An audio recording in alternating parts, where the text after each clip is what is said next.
How are you feeling? How long have you been here? 3 months, May 17th. And what brought you? That's difficult to answer.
I'm not clear.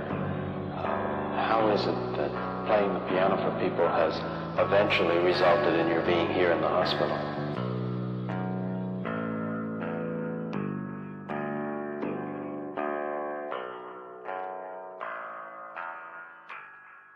That's difficult to answer.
circle from all that's stressed. We trust the guardians, trust the guides, trust the open and what's inside. When the moon is high, it's time to fly. Open your mind, let it all unwind. Let's get disengaged, time to engage. Turn another page, free from your cage. Get disenraged.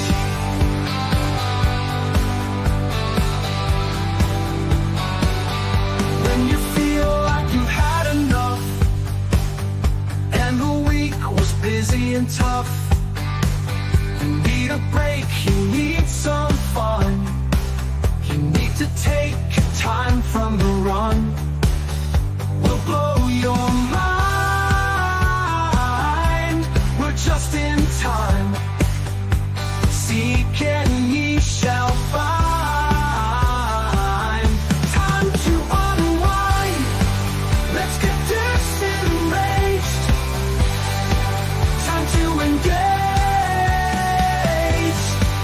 Turn another page, free from your cage. Get disenraged. Aliens, ghosts, spirits and shadows, spirituality, ultra reality, the Bible, the pagans, all the conspiracies, tarot, astrology, and alternate history. Open your heart to other possibilities and get disenraged. Time to engage. Turn another page, free from your cage. Get disenraged, disenraged, disenraged, disenraged, disenraged.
Your open body by the ocean, with my arms around the rotten of the boat to push the need to move the line.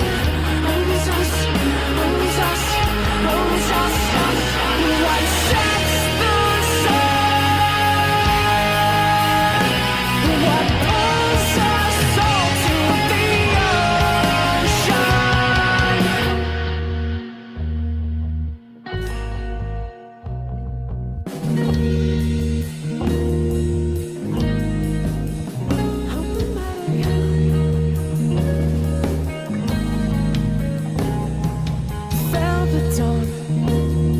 another ray forgotten appeared to slow, then left view of your open body by the ocean. Your open body by the ocean.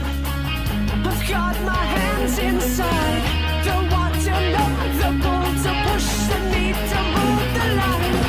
Owns us, owns us, owns us. What sets the sun? What pulls the soul to the ocean? Essential. Haunted by the noble reason.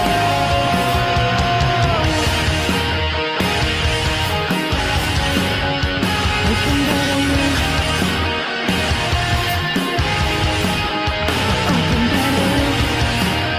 body, open body, for it's silence out to sea. Sets the sun.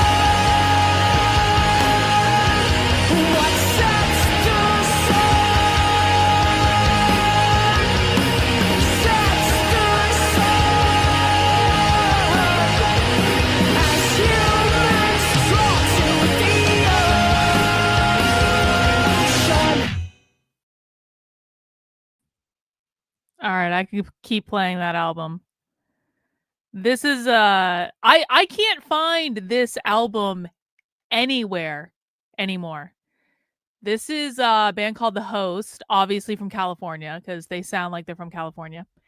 And I heard this album pretty sure when I was in college. I'm pretty sure when I was in college because I'm pretty sure I got turned on to it by this musician I was dating in college. Kind of dating. I don't really know. I don't really know what we were, but we talked a lot and occasionally fucked. And so I don't really know exactly what we were, but he turned me on to this. And yeah, Jennifer, I'm cheating on you. I'm cheating on you with an impromptu disenrage stream. And it's not like you aren't invited, Jennifer. I just wanted to talk, okay? I just wanted to talk. I have feelings to work out. I have thoughts to work out. My intuition is open as fuck. And I have feelings and I would like to share those feelings inappropriately on the internet, if that's okay with you, Jennifer. So if you guys want, this is actually, I put the whole album on this. This is like an unlisted video on my channel because I was trying to share this song with a friend of mine and I couldn't fucking find it anywhere. And so I took it out of my old school iTunes library and I just put it on my channel just to be able to share it. So you guys can, I put the link in the chat if you guys want to listen to the whole album. The whole album's actually really effing good. And it's old though. It's like, what is it like? God, I'm fucking old. I am fucking old. Okay, so this is going to be a stream where Karlyn talks about things that have nothing to do with socialism or news or things like that. And it's going to be more spirituality and woo-woo. And if you don't want that, you don't have to have that. In fact, I don't even want my Substack in the title right now. Hang on, let me change that.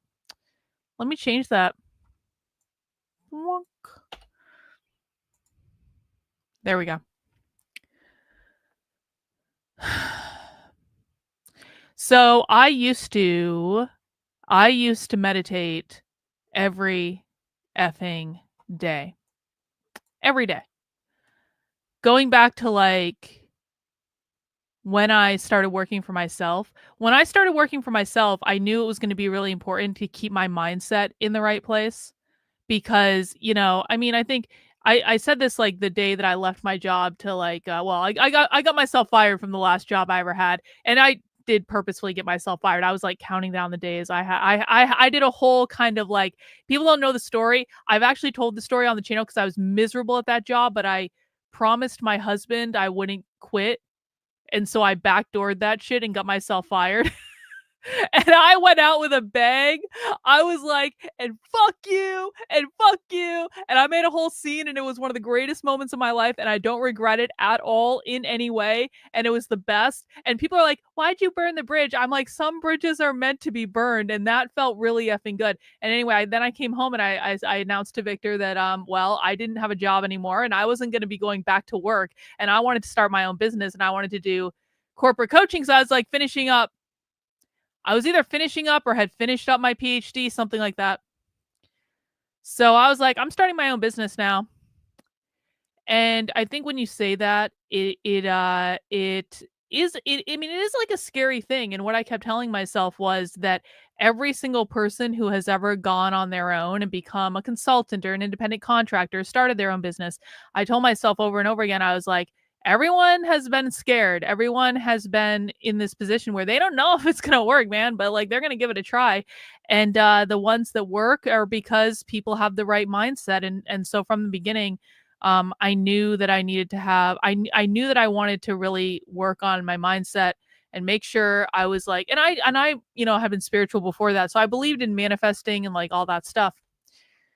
And so I started getting really, really, really into spirituality. And I, like I said, I'd always been into it to a certain extent, but like now we're really starting to get into it. And now we're meditating all the time and taking different classes with different teachers and working on different mindset things and doing all like the kind of basic stuff of like, oh, I had a vision board and all this. I still actually have my vision board. I was looking at it the other day. I was like, wow, that turned out way different than what you thought it was going to be. But as is life. So I was doing all the basic stuff, but then I was working with all these spiritual teachers and I was doing all these different classes and trying all this different stuff. And I was meditating every day because I really wanted to learn how to meditate. And I never understood meditation because I'm the most impatient bitch on this planet. And so I just started doing it, and I found a whole bunch of like guided meditations on Spotify. And I never was into like the kind of like, I don't know. I think they're kind of like normie meditations. If you go on apps like Headspace or something like that, you're going to get like normie meditations, I think. But I think if you like, you can find more spiritual meditations, and that was always kind of what I was more attracted to. But I was like forcing myself. I was like, you need to just figure out how to do this. And so I forced myself every single day for 30 days to meditate. And I was doing like a long ass meditation. I was doing the thing you should never do, which is I forced myself to sit for like, it was either half an hour or a full hour, which is crazy when you don't know how to meditate. But I'm like, when I want to do something, I don't go in half-assed. I don't know if you guys know this about me. I don't go in half-assed to things. When I started running a long time ago, yes, I used to be a runner. Yeah. I didn't start out running 5Ks like a normal person. No, my first road race was a half marathon. Okay. And it also happened to be a half marathon that I gave myself a stress fracture in and could barely walk for like 2 months after. But that's aside. My first road race was 13 fucking miles long. And then I got into marathoning, and I was even going to go ultra marathoning. But then I hurt my leg and I couldn't. But so I mean, like, I don't go in half-assed to things. When I first started doing psychedelics, I didn't do what normal people do and do mushrooms. No. I didn't go get mushrooms and do them in my backyard or something like that. No. I flew to Peru to do ayahuasca on a mountaintop with a group of strangers. Like, so I don't half-ass when I go for things.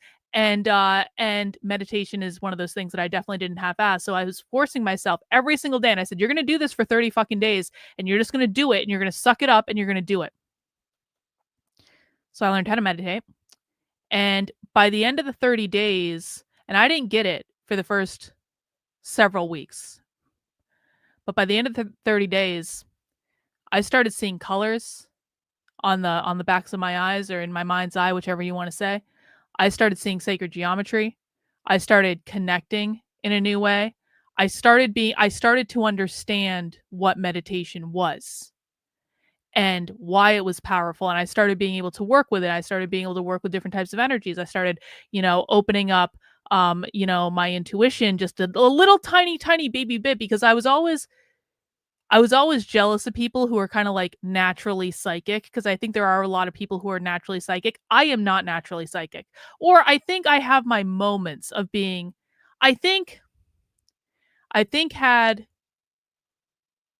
I think I had some traumatic shit go on in my childhood that I don't really remember, that turned my brain off to being like as fully naturally psychic as I could be, because I always struggle with that. Okay.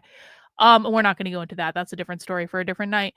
But I feel like I had to work very hard to develop my intuition.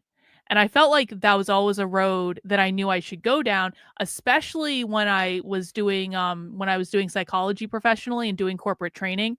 Developing my intuition and being able to read kind of beyond what people were telling me was extremely, extremely valuable to me. And I also think I am a naturally empathic person, but I don't always know how to control that. So what do I mean when I say I'm a naturally empathic person?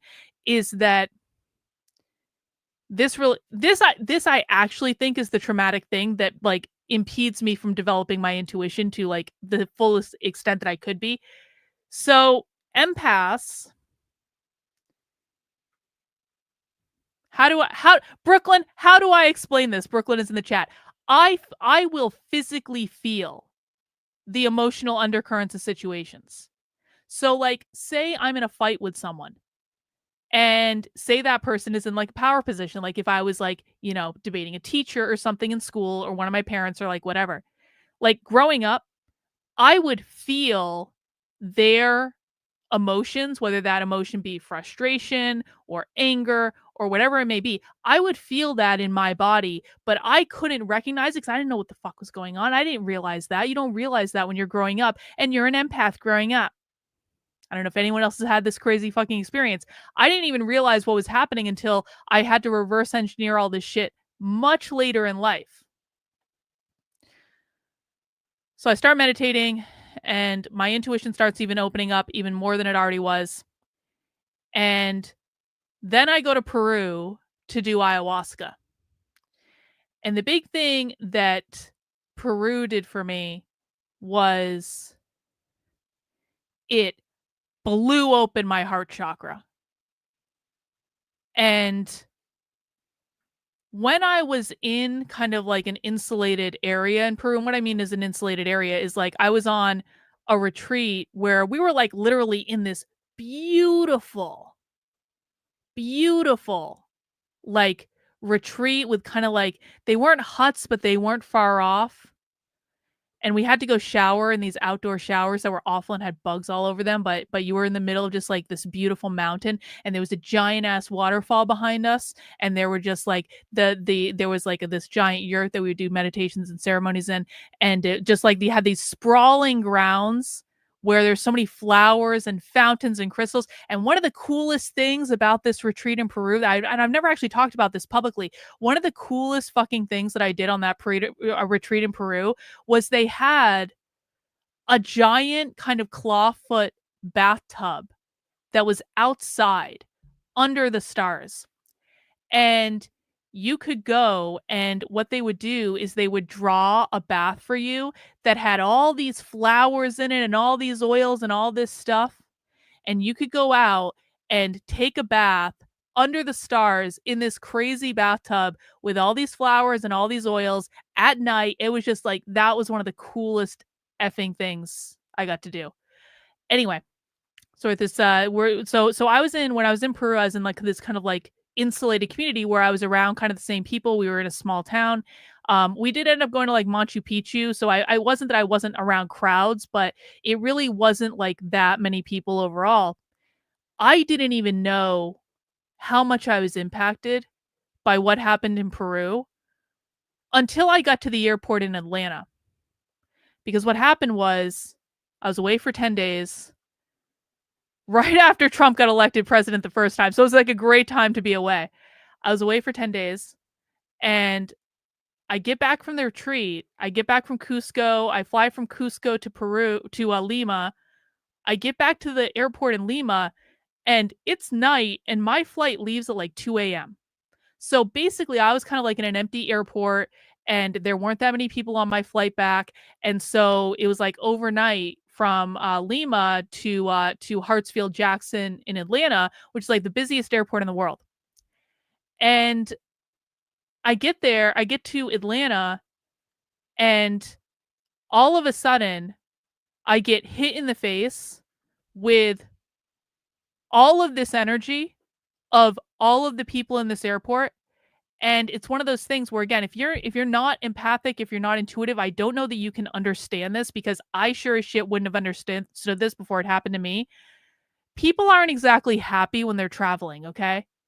And so if you've just been on a spiritual retreat for 10 days and you're already intuitive to begin with, and then the spiritual retreat blows open your heart, which honestly ends up making your intuition stronger, and then you're all of a sudden in a really crowded area where you are surrounded by just people who maybe aren't in the best mood, I thought I was going insane, because I could feel everything, and it was overwhelming. And I didn't know how to shield myself because I had never learned.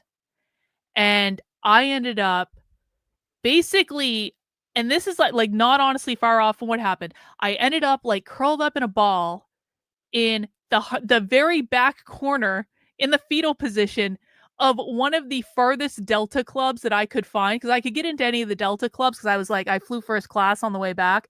And so I had access to all these clubs, and there's in the Hartsfield Jackson Airport, there's all these different clubs and all these different terminals. So I went to like the farthest away, least busiest terminal. And then I went to that Delta club and just like camped out in the back corner. I had like a 12-hour layover before I could go home. And it was just like, I just stayed there and I couldn't leave, because it was overwhelming, just the amount of like energy that came at me. And I was like, holy shit, I don't even know how to handle this. But you get used to it and you figure it out. And I learned how to ground and shield and do all that stuff. And I'm still to this day not great about grounding and shielding, if I'm honest about it. But I kind of kept up with this spiritual practice for a couple more years, was meditating all the time. I went to some of these like really advanced meditation retreats where like I would go to meditation retreats where you would start meditating at 4 a.m. because at 4 a.m. the melatonin level in your head is peaked at a certain point. So you get into much deeper meditations if you start meditating that way. And do you fall asleep? No, you don't, because they've trained you how to do this. They've built you up how to do this all week. And so you're kind of like you're there, but you're not there. And you're aware, but you're also just kind of just like letting go as much as you can. And so I was doing stuff like that. I was doing like these, like, and I was doing this on a very, very regular basis. So I got really, really good at this. Then I got pushed out of my cozy little world where I could spend all my time doing spiritual stuff and then organizational consulting and stuff like that. And then I went viral on the internet for politics.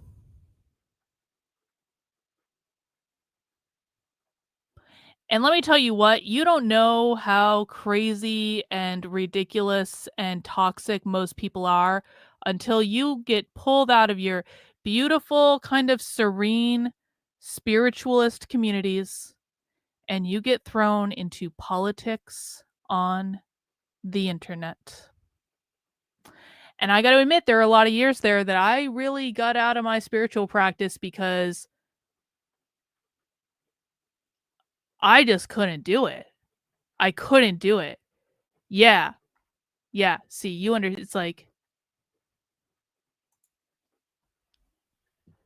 So I stopped meditating for a while, and I would meditate every once in a while. I would meditate every so often, but not regularly. And I kind of stopped even doing. I haven't done I haven't done like a ceremony where I've gone and traveled for like years and years and years. I also kind of don't feel like I really need to anymore. Like I've done enough. I know how this stuff works. But, I've been kind of out of these spaces for a while. And that's why like I'm so happy that Jennifer and I do Disenrage on Tuesday nights, because it's a chance to kind of get back into it and remember what I loved about all this stuff. Because it does make you feel good. It really does. And it's scary sometimes. Like it is scary. Like I've been working on manifesting some stuff lately. And it is scary, the things that are manifesting. And it's like, I always knew I could do it, but for a lot of years there, I kind of talked myself out of it just because of all this bullshit that happened to me on the internet. It was like, oh, I guess none of this is real. And like, cause it's like all this shit that happened to me, if I actually believe what I say I do, which is that we are responsible for everything that happens to us, good or bad, I have to take radical responsibility for all the bullshit I've been through on the internet. And I don't know what I did to deserve that shit, but it was part of my path, for better or worse. And I do think, in retrospect, it has absolutely made me stronger, but man, what a way to be made stronger. So I got out of doing all this stuff for a little while. And although I am generally just like kind of just like intuitive now without actually really trying that hard, a little while ago, maybe it was like a month and a half, maybe 2 months. I don't know, something like that. Time isn't real, so I don't even know what month it is most of the time anymore. Time is not real. It is an illusion, obviously. But I got back into meditating again, and I started doing rituals again, and I started really kind of like engaging with spiritual stuff offline again, and really started meditating again quite a bit. And my intuition is very, very, very open right now. And part of me thinks this is kind of a cool thing. I have mixed feelings. Part of me thinks that this is kind of a cool thing. And part of me is like, I don't know, man. I don't know. I don't know if I want to deal with some of this stuff. And I look back and I'm kind of like, and this is the stream where I get to talk crazy, okay? So I cannot be held, it's after midnight. I can't be held responsible for anything I say on this stream, all right? Everyone has to agree to that. That's the agreement. Stop watching right now if you don't agree. And if you keep watching and you get upset, it's your fault. I kind of look back and I was like, I've always wanted to like really develop my intuition and really open my intuition. And I've always been jealous of people who I thought that came more naturally to, that didn't have to work for it as hard as I perceived that I had to work for it. But now I kind of feel like I'm getting there where my intuition is pretty fucking open. And I'm kind of like, did you actually want this? Did you actually want, is this actually a good idea? And it's kind of like with red pilling. It's like, did I actually want to reverse engineer World War II? Was that really a good idea? Did I really need to do that? Did I really need to know all the crazy shit the left is doing? Am I happier knowing all that, or was I happier in the before times? But there's nothing that you can do to go back once you open it up. And so I'm like, well, fuck. Well, fuck. Here we are. And you got what you thought you wanted, but did you really want it? So I don't know. That's kind of like what I'm dealing with right now. My intuition is very, very, very fuck off open. And yo, the swings are real. The swings are real. I go from like, wee, like this is fucking great. And I swing all the way over to, I'm going to fucking kill everyone. Do you guys have that experience where like I will go from like 0 to 60 like that, like something, and even in my head when it's happening, I'm like, I'm like, this is irrational. You're being irrational right now. You are irrationally angry about this. And so I'm like, and I start getting in arguments with myself where I'm like, I know I'm irrationally angry, but I'm gonna keep being irrationally angry. Yeah, it's. It's like it seemed like a good idea at the time. It seemed like a good idea at the time. Like I've been getting hits of information on people that I know, and some of them I know really well, and some of them I don't know really well. You know what I'm saying? Or some of them like I know and I'm friends with.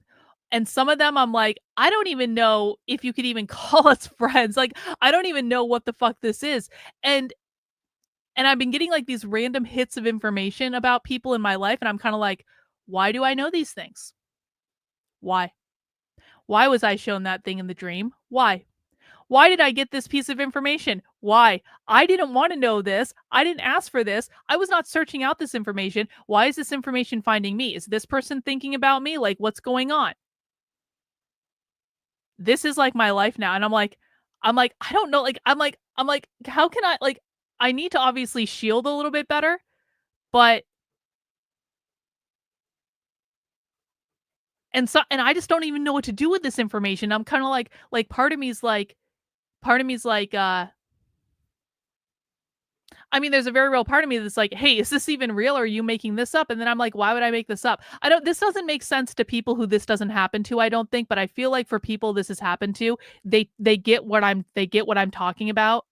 It's like I get an image or I get a story or I get just like a really strong feeling. My bullshit detector is now extremely finely honed. So if you're lying to me, I will know that you're lying to me. If you are obfuscating something or if you're leaving something out, I will know. And that may be good for you and it may not be good for you. I'm just saying. Yeah, psychic political specialist. Yeah, I'm psychicking the far left. That's it. Yeah, deep listen. Well, we're gonna listen to your thing. Bro, I have your thing. I have that thing you sent me. And we're gonna listen to it if that's okay with you. So I don't even know what to do with this information when I get it, because part of me is like, you're being shown this information for a reason, but what is that reason? Like, what is this? Like what? And most of the time I just ignore it. And there have been a couple times when I've told the people involved, like, hey, what do you think of this? This just popped into my head. Like, what's going on here? And then I was such a dick about one of them. Can I tell you guys? I feel bad about this. I feel bad about it. Can I tell you guys that this is how you can tell I'm an Aries? This like what I mentioned this to Jennifer on Disenraged the other day, and I've actually been thinking about it, and I actually feel really fucking bad. Because I think I might have behaved completely unethically, and karma's gonna bite me in the ass for it. So there's this one piece of information I got where I had a dream about someone. And this is not necessarily someone I'm on like the best of terms with. And I got a piece of information about them, and I'm not gonna say what it is. But it's kind of like I could see how it could be a deeply personal thing that this person might not be happy that I know. And I didn't know how to deal with this information, and I woke up and I was kind of pissed off about it. I was like, "What the fuck was that?" Like, why did that? Because I don't dream that much. And so when I actually remember something, I'm like, it sticks out to me very, very, very much. So I was like, what the fuck was that? And I kind of sat with it for a little while. And I was like, I don't know why I know this. I don't want to know this. I don't want to deal with this. And I started like freaking myself out. And then this is like so awful.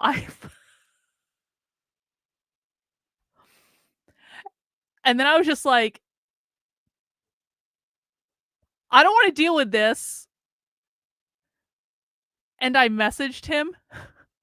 And I was like, Brooklyn, you're gonna be like, Karlyn, what the fuck? I messaged him and I was like, hey, just so you know, I just had this dream about you and here's what happened. And I pinged it over to him.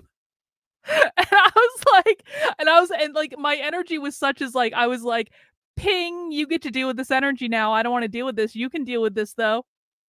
This is again someone I'm not necessarily on good terms with. But I was seriously like, I don't want this information, so I'm just gonna give it to you. And I actually felt really good when I did that. I was like, all right, took care of that problem. And then I started thinking about that a couple hours after I did it. And I was like, Karlyn, that was actually kind of like a really shitty thing to do. And you probably really freaked him out, because if that piece of information was like actually real, you probably actually freaked him out. And that's just kind of like a shitty thing to do to someone. And it's like, it's not like what but I just like I needed to get it away from me, and I was like, "Oh no." I was like, "You probably shouldn't have done that. That was probably like an irresponsible thing to do with that." So, but I didn't really feel that bad because we're not on great terms. So it's like it's also kind of like I'm of two minds about it. I'm like, "Well, yeah, exactly." Like part of me was like, "Oh well."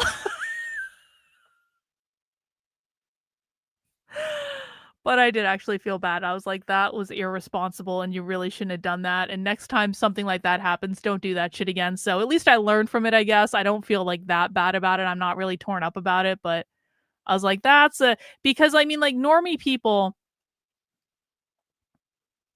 yeah, see, this is probably what I should have done. But I was not thinking Jennifer, I'm not a witch is the thing. I'm not a witch. I don't think about burning things in a sacred ritual to free myself of them. I was like, "Get off of me. I don't want this." Like, that's how I get rid of energy. And it doesn't work, and I wonder why. Because 'Cause I'm not a witch and I'm not doing it right. So so I posted everyone will survive the sharing of the dream, I'm sure. So it's not that bad. I guess it could have been worse. So I was thinking about that tonight. I was thinking about all this stuff tonight. And I've decided I'm just going to just start talking more about spirituality. I've just decided because I used to talk about spirituality all the time.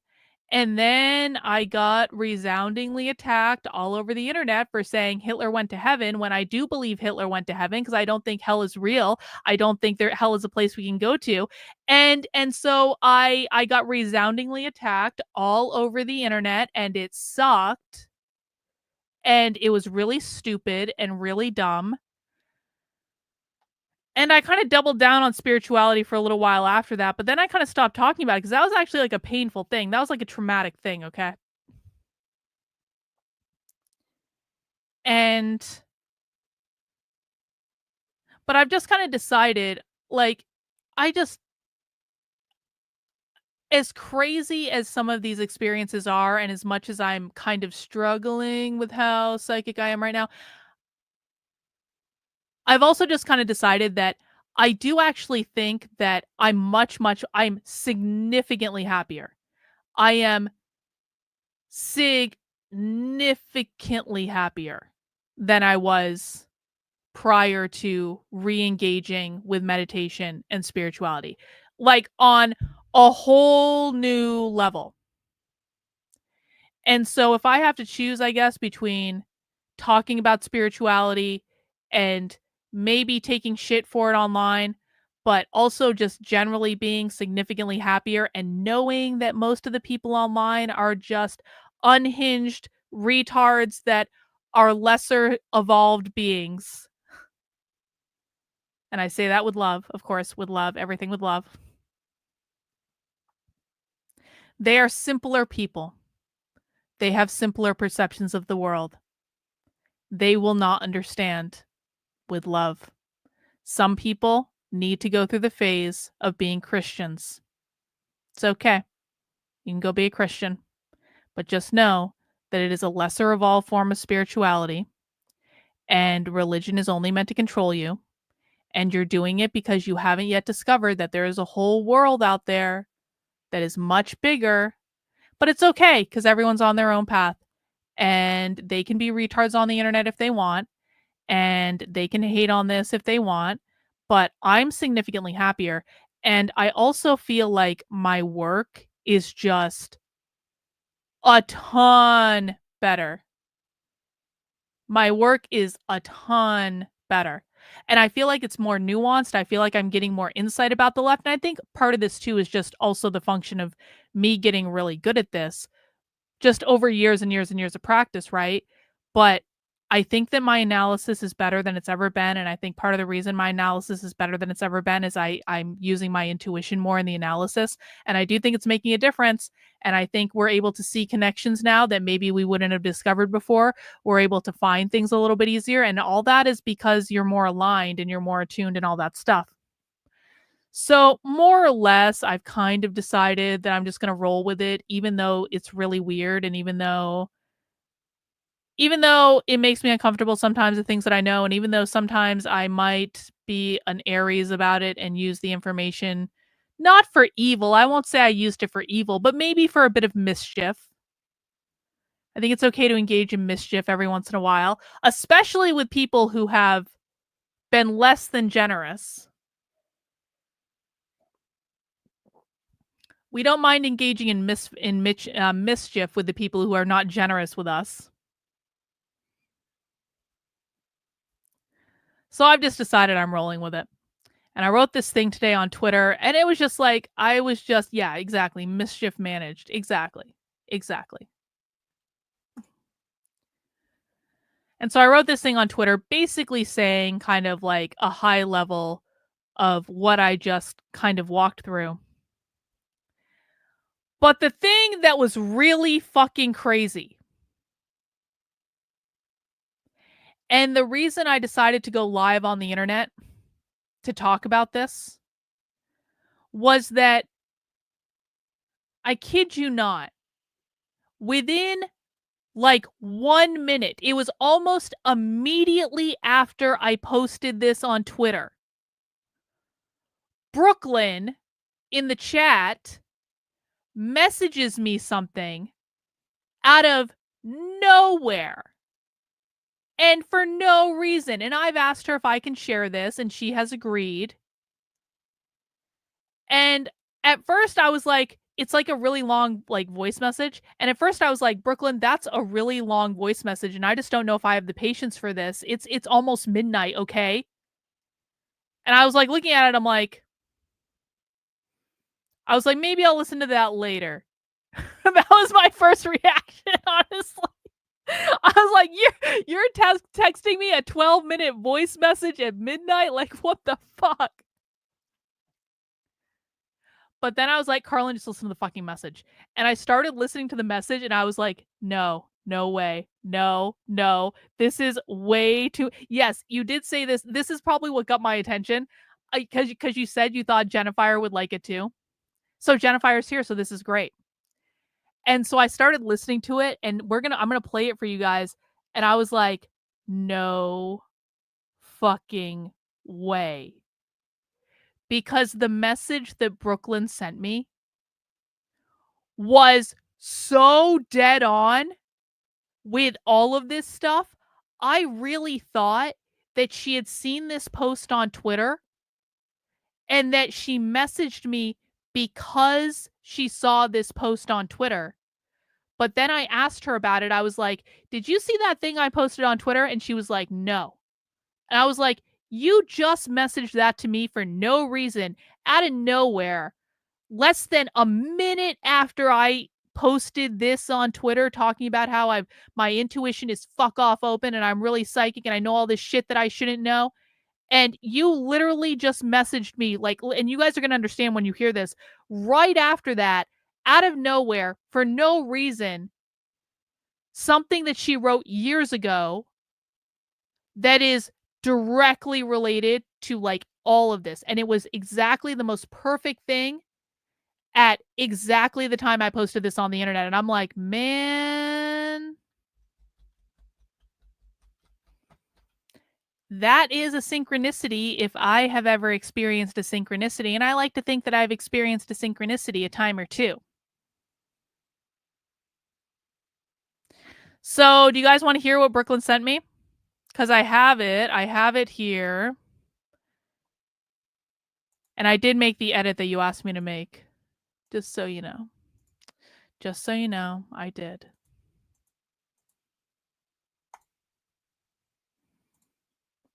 So this is something that Brooklyn wrote years ago. And you want the link to the tweet? This is the link to the tweet that I posted. And again, there was no way. I knew in my head that there was no way that Brooklyn could have read that whole tweet when she sent this, because she literally sent this to me within 1 minute of me posting that tweet on Twitter. Okay, I'll give you the file for the woo. Hang on. But we are going to listen to it. Jennifer, relax. There it is for posterity. So here is what Brooklyn sent me. Deep listening. How many times over the years have I heard that term? But what does it even mean, really? Rather, what does it mean to me? I believe that as a culture, we rely too heavily upon the external for confirmation of that which we may already know on a much deeper level. And usually, what we may already know on that much deeper level is an amalgamation of intuition and logic that has taken years, if not lifetimes, to cultivate So real. the painfully pure yet entirely valid process of trial, error, inquiry, digestion, internalization, and surrender. You guys don't even know. If you have, hang on, I need to get some more water. Hang on. And sorry, I'm gonna pause this and do my own commentary on it and talk about what I think, because this is my channel. I'll do what I want. You guys don't even know the amount of things that I did over the years to develop my intuition, and all the different things you try, and all the frustrations that you go through, and all of the shit that you have to really. It is not fun. People think that, like, and Brooklyn's gonna get into this in the course of the thing. People think that, like, doing spiritual stuff is like, woo, and like everyone's happy all the time and everyone's like hippy dippy and all that stuff. No, you go through some crazy, crazy shit when you're doing some of these spiritual rituals in ways that, like, if you've never done this stuff, I'm not trying to scare anyone away from doing it, because I do think it's an extremely valuable experience to do. I think everyone should do it. You're going to live a better life if you do it. You're going to be happier if you do it, but you go through the everything in ways that you cannot anticipate. You unpack baggage that you have no idea is there. I remember when I went on the retreat to Peru, the shaman went around the room and he kind of like, he talked to each person that was there. There was not that many people there. And he was like, you're releasing the pain of 5 ancestors, and you're releasing the pain of 10 ancestors. And when he got to me, I swear to God, he was like, you're releasing the pain of 137 ancestors. Or it was like, it was some crazy, absurd number like that. And I was like, why is my number bigger than everyone else? And he said, because that's just what it is. Like, this is not, it's not a contest. It's not better or worse. It just is. And he had a much more spiritual and beautiful way of saying it. And I was like, okay, whatever. And I was still kind of like baby with a lot of this stuff, so I didn't really understand it. But let me tell you what, there was a ceremony where we did San Pedro, and I hated doing San Pedro. I hated San Pedro. I hated it. But it was like the 3rd San Pedro ceremony. And I ended up getting knocked on my ass. And I understood all of a sudden what it meant to release the pain of 187 relatives, or whatever he said. And that's the best I can describe it. And it was like, I cannot tell you how high I was at the end of that ritual. And it's not like San Pedro just like naturally gets you high. It's just like, well, I guess sometimes it does. But like, it wasn't the San Pedro. It was the release of all of the bullshit that did it. Anyway. Here's an example that is endemic to me. For years, I've been sharing with people that having the gift of seeing or intuition is not always such a great thing. Yeah. In theory, in and of itself, sure, it's dumb, wild, great, but I also can't control it, which kind of sucks. Exactly. So already I'm meeting a part of myself that might be an obstacle to my own happiness. Control. Add to that, because I'm astutely aware of what that means for me as an individual player out here in this life game, LOL, I'm not easily able to pander to the norm when and if the norm includes a facilitated lack of transparency, keeping things hidden, or any other such cagey bullshit. And by facilitated, I... Yo, that's so real. That's so real.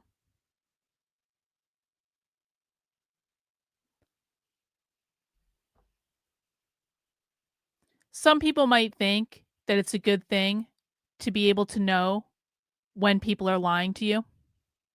Some people might think it's a good thing to be able to know when, like, people are obfuscating the truth. And it is a good thing, but it's like one of those things where it's like sometimes it's kind of like, do you want to know your boyfriend's cheating on you? Well, yeah, you want to know, but at the same time, do you really want to know? Because the relationship is never going to be the same. It's probably going to blow up and explode and going to be over. So do you really want to know? But you do want to know because it's kind of like a big deal. So it's like one of those things where it's like, do you want to know when people are lying to you? Do you want to know when people are obfuscating the truth? Do you want to know people's deepest kind of secrets about who they are? One of the hits I got of information, it's just like it's this guy I know and I love this guy. I love him. I love him so much. I really do. But I can see right through and see just how broken he is. And it breaks my heart. And I know that there's nothing I can do about it. There's nothing. There's nothing that I can do about it. And I want to so badly, but I can't. Because he doesn't want to leave the prison that he's created for himself. And so the only thing I can do is sit back and watch and know that he is completely broken. It's a state that he's keeping himself in. He could fix it if he wanted to, or maybe not fix it, but he could at least make progress. But he won't, and there's nothing that I can do about it. And it is just like, man, it's heartbreaking, honestly. And you know, there's the flip side to this too, where, you know, a lot of the relationships that I have with people, okay, so people think, let me throw this idea out there. I think a lot of the people that we meet in our lives, we have soul contracts to meet on some level. Some people call this soulmates. I don't think soulmates is necessarily a good way to put it because I feel like the term soulmate evokes that you are in this loving thing, like, oh, it's all about love and blah, blah, blah, blah, blah, blah. That's not always what it is. In fact, at least in my experience, and listen, I've had great loves in my life, right? But it's almost never about that for me. When I meet people that I have soul contracts with, it's because we're probably mirroring each other in some way. And sometimes the form that takes is that I can like when I was a coach, one of the things that I'm really good at as a coach is seeing the potential in people that they don't see for themselves. And I can mirror that back to them because I can see inside of them. I can see what they want to do. I can see where their heart is. I can see what drives their excitement. And I can see all the potential that they have. And as a coach, when I was doing that, I could mirror that back to them to make them believe that they could achieve those things. And that's one of the things that made me a really good coach. The flip side to that is I can also mirror someone's insecurities. I can mirror their traumas. I can mirror their pain and reflect that back to them, just like they can do to me, by the way, because they can do the same thing to me because most of the time they're mirrors too when I'm meeting them in these contexts. And the reason that's kind of like an interesting thing is it is a moment for great healing. If both people want to engage productively when they're mirroring to each other, it can be a moment of great healing for both people. It can be an opportunity for both people to work out their shit because you become more aware of it because it's been mirrored to you by the other person. Another thing that can happen though is that one and or both of you might not be ready to deal with that shit. And when that happens, and that's when you see major blowups. Because one and or both people were not ready to deal with that shit. And so it can really go both ways. And so a lot of the people that I think I interact with, that I think I have soul contracts with, it's because there's mirroring going on in some way. It's not necessarily supposed to be like, a lifelong thing. It's just supposed to be a moment where you have an opportunity for great healing. You have an opportunity for great progress. But man, can it go south really fucking quick? Because it's also very scary for a lot of people to dig into these places, especially when they're usually not fully aware of where this stuff is even coming from. Anyway. I mean by me, as a result of my willingness to continue to engage in it once I've seen it for what it is, the accountability factor. Full disclosure, being a highly intuitive empath is an entirely self-correcting thing. I cannot think of even one instance in my life in which this has not been the case.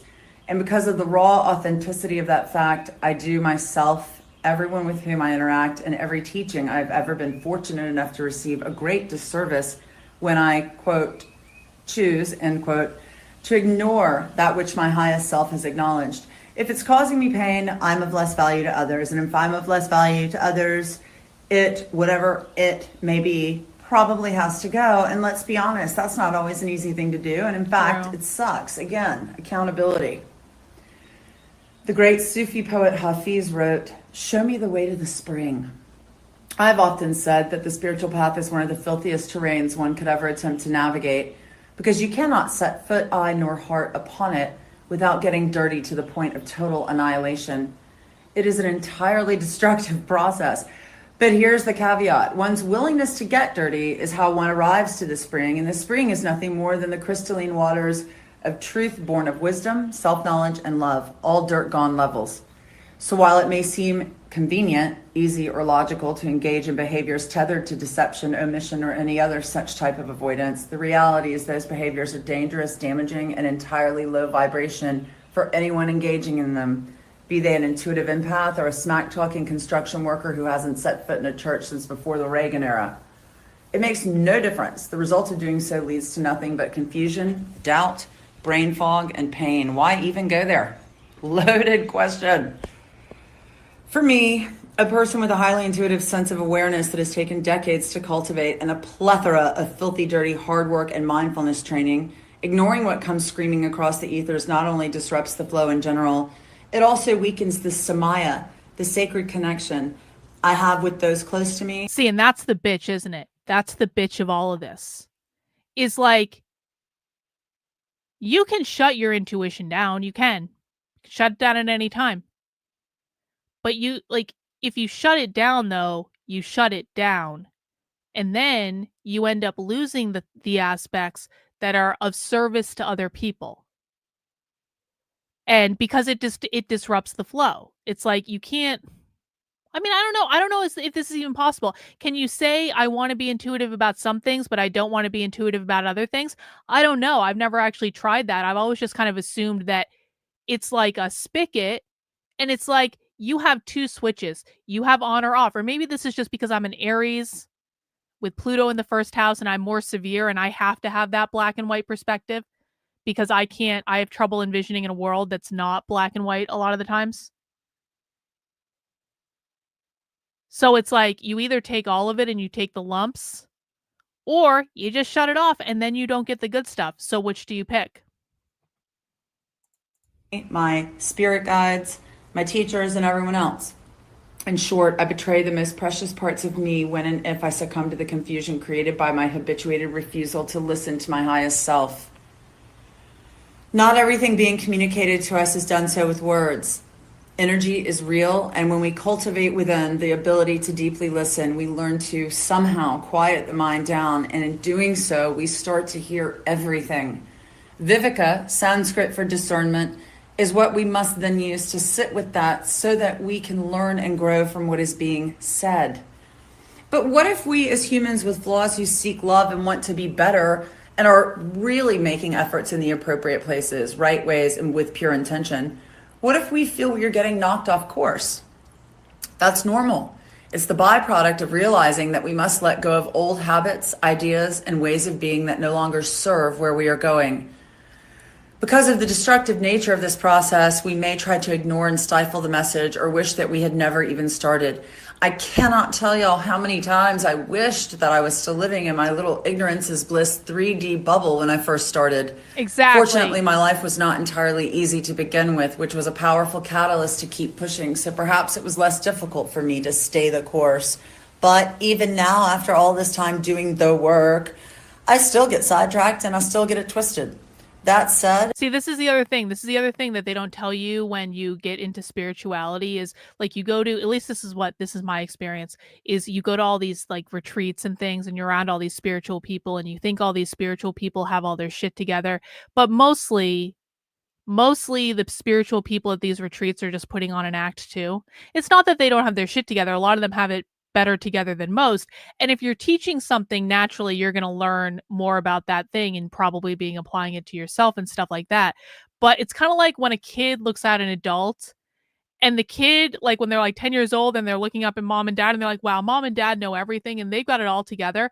And then you reach the age that your parents were when you were 10 years old and looking at them like they knew everything. And then you really realize that your parents actually knew nothing and they fucked stuff up all the time. And you just didn't know about it because you were still a kid and there was no reason for you to know about it. It's the same thing I find with spirituality. It's like, but you also have enough, like, it's a balance, right? Because like you know enough to know how things work. You know enough to know what you should be doing. But we're still human beings. And so we don't always make the decisions that maybe we would if we were pure spiritual beings, because we're not pure spiritual beings. We are human beings. We are spiritual beings having a human experience. And we are imperfect, and we're going to get sidetracked, and we're going to get distracted by our emotions, and things are going to get twisted up, and we're going to fall off the wagon, and then we might get back on if we're really lucky. We're all strong and broken in different ways. It's honestly how we can help each other. I mean, and that's what we should be doing, right? We should be in service to each other. Anyway.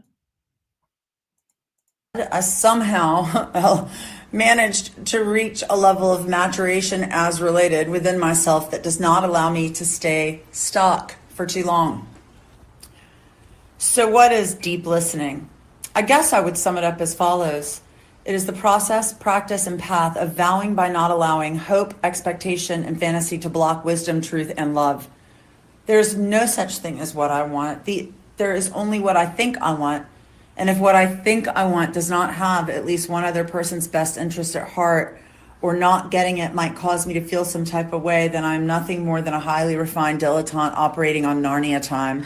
If I don't stop, drop, and roll in the fires I chose to create when I struck the match and liberated the flame as part of this destructive yet very necessary process, then I have missed the point. I must be willing to be uncomfortable in order to expand. If I decide and therefore choose to raise my vibration by doing the work so that I can become the best possible versions of myself, I must learn how to deeply listen as part of that distillation. This comes saddled with a great responsibility to act in ways that protect and or serve the needs of others in ways both subtle and gross. It is no longer just about me anymore. And if I'm acting in accordance with universal law, I will naturally come to know how to move. Everything must change. My diet must change. My lifestyle must change. And how I choose to communicate absolutely must change. And I wholesale, without question, must listen to myself. See, sometimes I watch these spiritual people on like these channeling shows, and I get so jealous of them because they have just this serenity about them. And when I'm watching someone that I think is like really tuned in and they have that beautiful kind of like serenity about them, I want to know how to embody that so badly, but I also feel like I'm not built for it. Because I'm such a fiery bitch, I don't know if I could ever actually get to a place of being that serene. And yeah, I mean, I know it's a persona, but you can tell. I also think there is just something about it where I don't think people can present that sort of serenity sometimes unless it is part of who they are on some level. But yeah, of course, it's a persona, it's a brand, and we know that. But I'm just like, man, it would be really nice if I could do that. That would be really nice. I think I would be a better person. I think I would be happier. But I'm also like, you would never be able to yell at people again.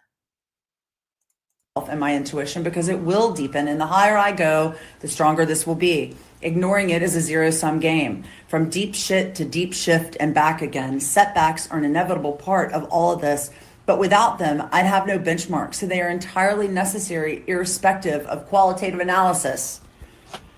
Lama Zopa Rinpoche says, turn problems into opportunities. There are so many scripturally annotated examples of missed opportunities in the lineage in which I'm trained. In Tibetan Buddhism, in the lineage of the Dalai Lamas founded by Tsongkhapa in the 14th century, time and time again, we are reminded of what happens when ego gets in the way and we fail to listen. The bottom line is always the same. This one has a very precious connection with that one, usually a holy being. And by the way, as an aside of nothing, other than I just feel like I want to talk about this in this moment, do you guys know that what was this? I think this was a year or two ago. I think this might have been 2 years ago. Brooklyn sent me this random like package of stuff for my birthday. And it had like lotions and skincare stuff in this beautiful box and I still have this box. I have all this stuff. But one of the things that she sent me was this book of Peter Max, which Peter Max is like an iconic artist from like the 70s and 80s, and you know, you can still find Peter Max stuff today, but Peter Max is like Yellow Submarine, the Beatles, like that sort of vibe. And she sent me this whole book of like Peter Max artwork. And I was like, and I think you got it at like a garage sale or something. I was like, this is like the coolest thing I've ever seen. Because there are times when I really like Peter Max, and there are times I'm like, this is so cliche and like whatever. Anyway, that's the type of person Brooklyn is. By the way, she just sends me random shit every once in a while. And I really appreciate it. I love that Peter Max book. That Peter Max book is the best. Disguise, but was too afraid to jump or did something in the shadows that was not in alignment with that which they had communicated they wanted or desired. And so the holy being disappears on the turn of a dime, and they spend the rest of their lives calling them back to no avail. That connection is what we call samaya, and once it is broken, it is not so easy to repair. See, this is real. I'm going to go back and do this again. This is so real. It's like, and this is one of the things that I'm so kind of like afraid of. And one of the things that I see happening sometimes where like, do you guys ever have this happen? Like, there are times when I know that I have met someone for a reason. And I know that if they just calm down and just go with the flow of the experience, then they're going to experience healing from this, and I'm going to experience a healing from this. And I don't necessarily know what form that's going to take or anything like that, but there are times when I know that I have met someone for that express reason. And then I kind of just like, I show up and I provide I'm just going to show up and like hang out. And if this is meant to kind of like happen, it will. And if it's not, it won't. But there are times when, and oftentimes like I actually end up building like pretty awesome friendships and you know, whatever, with people that I've had these types of connections with before, because it can actually be a really cool experience to like meet someone and have that type of connection. But there are also times when they just don't want it and they're not ready for it. And when I was listening to Brooklyn like talk about this, like this misconnection where there was the opportunity for a connection, but for whatever reason, they just didn't go in that direction. And sometimes like I can see and I'm like, I know you're supposed to come over here, but no, you're still over here. Okay, well, ain't nothing I can fucking do about that. But I get really disappointed in like, I was like, man, that could have been really cool. That could have been really cool. And I know on some level, I'm like, whatever is supposed to happen is supposed to happen. You can't force these things. You cannot willpower someone else into accepting healing that they're not ready for, or into accepting an opportunity that they're not ready for, or into accepting a connection that they're not ready for, or they're not open to, or any of these things, because human beings have free will and it's the way it goes. But there's sometimes I'm like, man, like if you could just get over your shit, that would be really fucking cool. And for myself, I feel like sometimes I end up in situations where I get taken advantage of because I'm afraid, because I've seen others not follow the path that they were offered, and knowing the disappointment sometimes that I had in that experience, I'm afraid that when those opportunities kind of come to me, if I don't follow them, I'm going to miss out on something that could have been really cool. And I look back over several years when I was on this internet experience, and I really do wonder, how many opportunities did I miss because they were literally right in front of me and I couldn't see them. And I do think I missed opportunities. I do think I missed connections. I do think that I had things that were sitting right in front of me that probably could have been really good for me and probably would have helped me get through a lot of the stress and bullshit that I had to deal with for years on the internet if I had been able to see them, but I couldn't see them for whatever reason. I wasn't ready for it. I wasn't open to it. I wasn't. And so, like with stuff like this, with these like missed connections,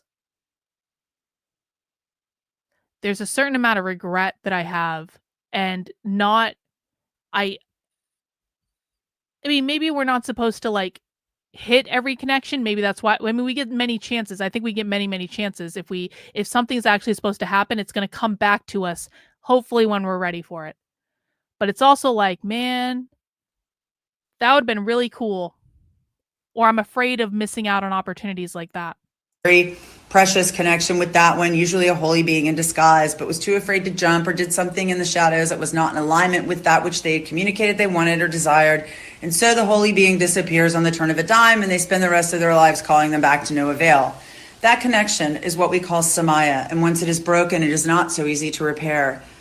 Thankfully, there are also many stories of it working out well in the other direction. This one has a very precious connection with that one, usually a holy being in disguise, and so they are driven to commit an act of truth, which results in the holy being dropping the veil and revealing their true nature. The bottom line is the same.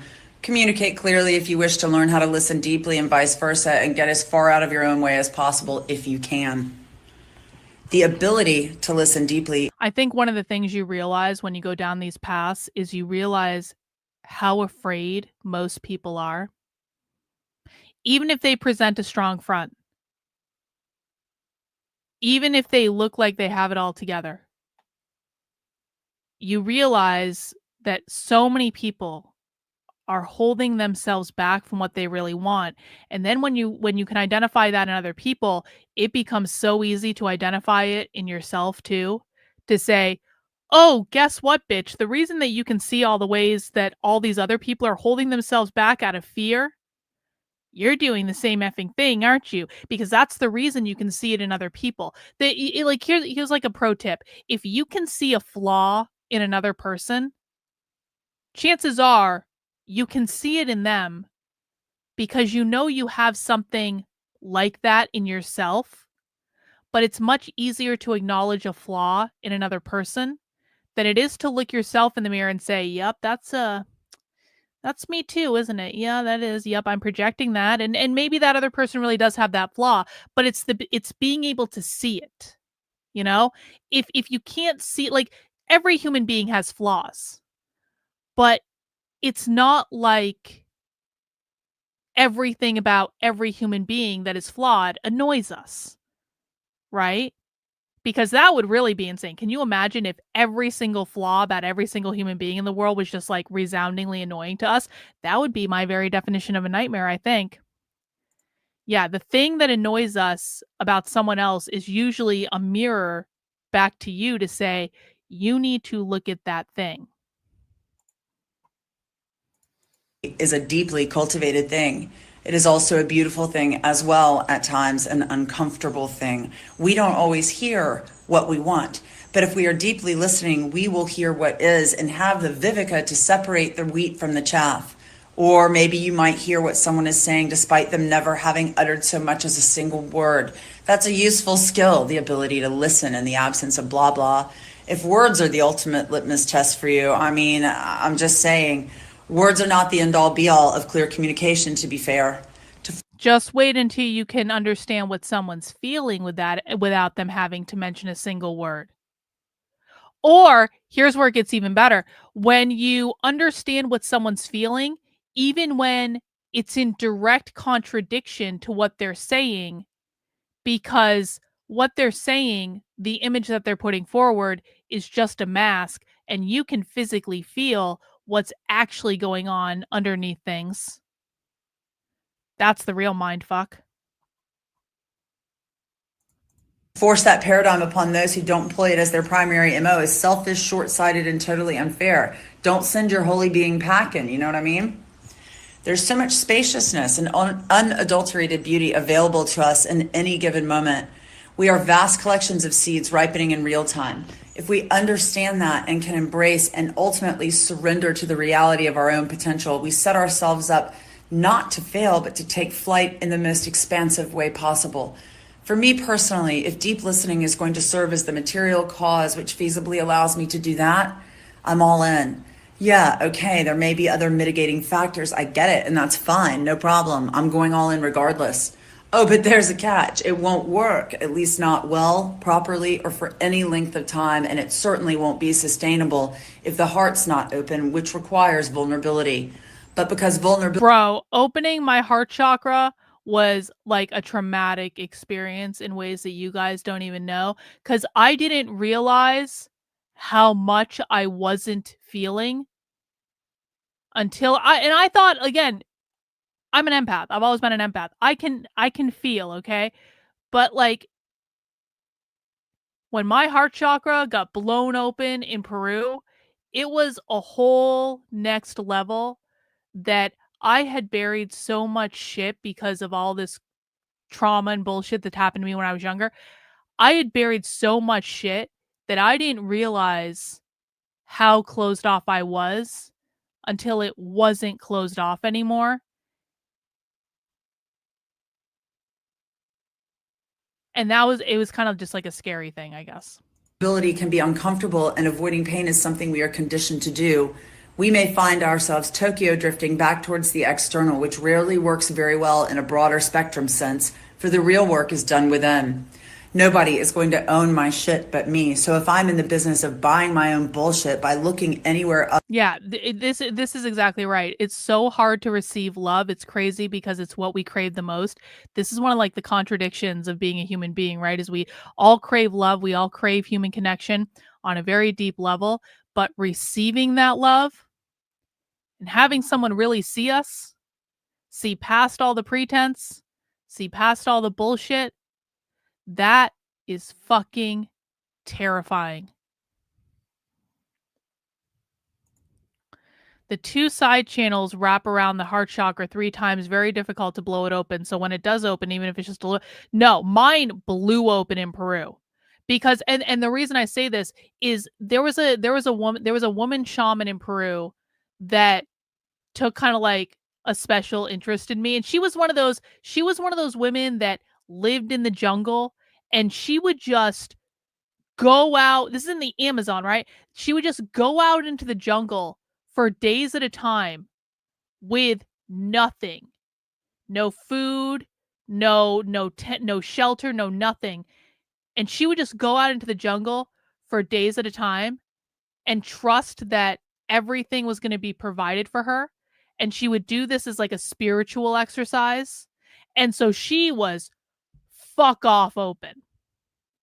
And she kind of took a special interest in me. She's like, we're opening your heart chakra. And I was like, no. I was like, I think I'm fine. And she's like, no. And so it was like several days and ceremonies were spent opening my heart chakra, essentially. Other than within to correct and adjust where needed, then nothing is ever going to change. It is so simple, yet we push back against it anyway. My teacher once said that enlightened beings look at us and see the equivalent of babies toddling about with razor blades in their hands. Let that sink in. I like that. I guess this process of self-knowledge and going within is less of a goal and more of a journey if that has not yet been made indelibly clear. I can't say whether I chose it or it chose me, for there is a toggling back and forth aspect to it all that, for me, makes it difficult to ascertain one way or the other. Not that it matters. What matters is staying committed to the upward spiral. I would never consciously choose to revert back to any version of my former self. Not because she was bad or somehow less than, but because this version is more capable, more willing, more able, and less afraid. See, I question this. I really do. I question this. Would I choose to put everything back into the box? And I suppose I could to a certain extent, right? I can stop meditating.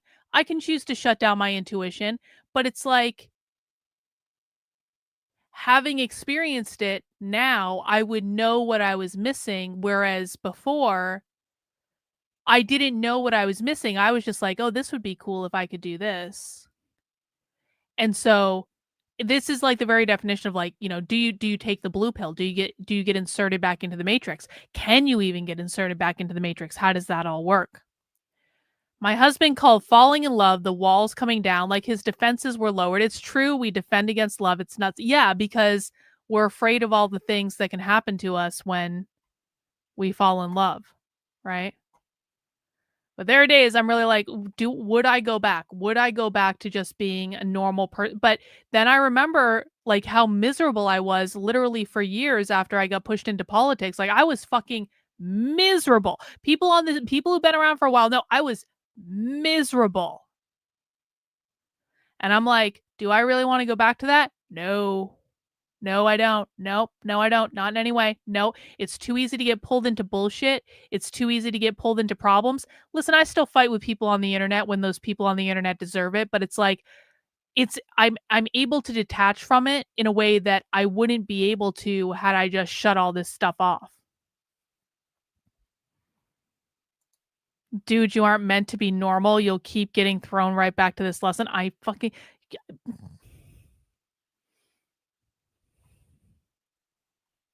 I know. Okay. Once your heart has cracked open, the pain of it shutting down again is the worst feeling of constriction I have ever known. When I sense it happening, I know what I have to do, and that is a gorgeous thing. To know that I have this ability to move from within, to live in a knowing type of space is freedom. And to move from an open heart is ultimate and the only form of liberation I care to know. Path, practice, process, surrender, repeat. So that is Brooklyn's thing that she sent me literally a minute after I posted on Twitter about opening my intuition and the pros and cons of opening my intuition. And I was like, I texted her, I was like, fuck you. I was like, fuck you, Brooklyn. I didn't actually say that. I was very nice and gracious. But I was like, the synchronicity on that, Karlyn, you wanted a sign from the universe. Okay, here you go. What are the odds?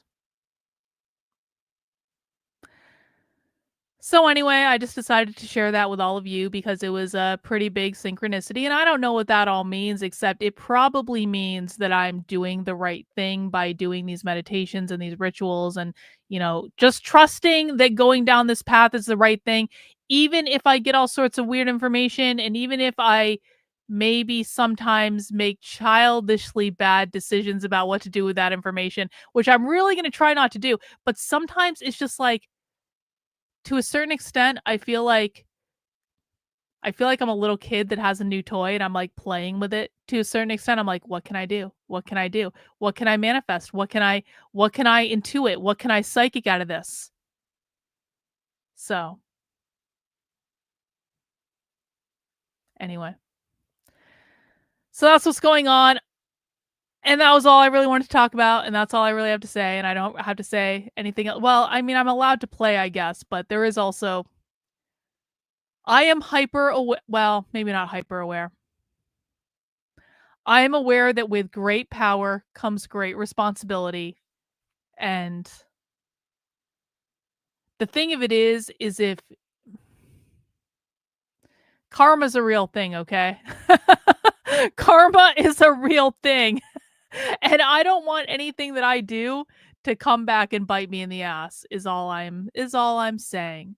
So, anyway, that's all I really had to share. It's 1:30 in the morning. I hope you guys enjoyed our mini spirituality woo-woo stream where you probably got more information than you wanted. And I think that's it. I think that's it. So thanks for coming out, guys. I will see you tomorrow. Goodbye.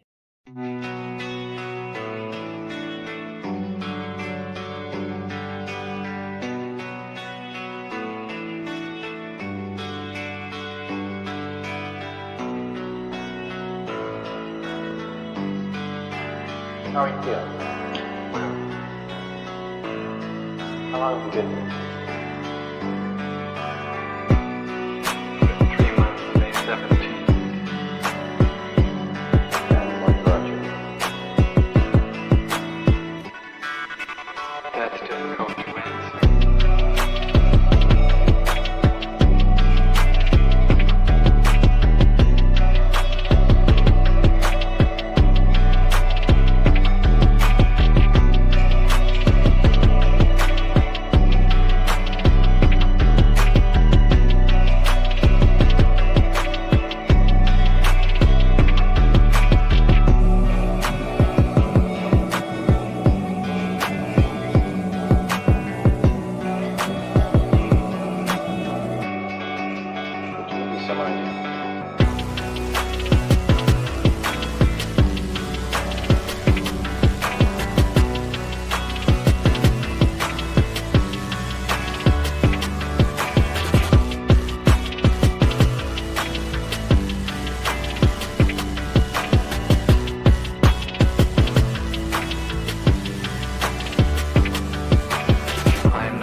playing the piano for people has eventually resulted in your being here in the hospital.